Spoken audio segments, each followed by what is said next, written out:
আজকে রান্না করেছি ভাত, এখানে করেছি বাঁধাকপির তরকারি, ওখানে শসা কেটে রেখেছি, এখানে পেঁয়াজ কেটে রেখেছি, এখানে ডিম আলুর দম করেছি। দম এখানেও রেখেছি, এখানেও করেছি। যতটা খেতে পারবো সব ধরে আজকে খেয়ে নেব। বাঁধাকপির তরকারিও সব খেয়ে নেব। এই হচ্ছে আমার আজকে রেসিপি। এবার খাওয়া শুরু করছি। এবার বাঁধাকপির তরকারি দিয়ে খাচ্ছি।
এখানে বাইরে খুব বৃষ্টি হচ্ছে।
আপনারা সবাই আমার পাশে থাকুন বন্ধুরা।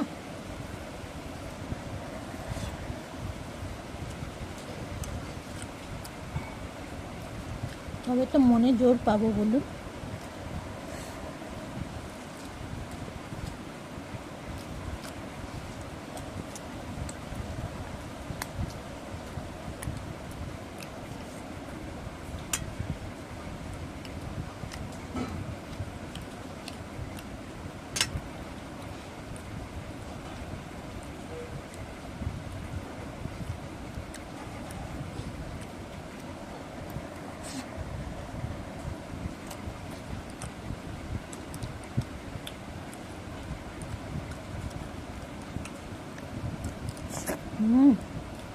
দারুণ হয়েছে।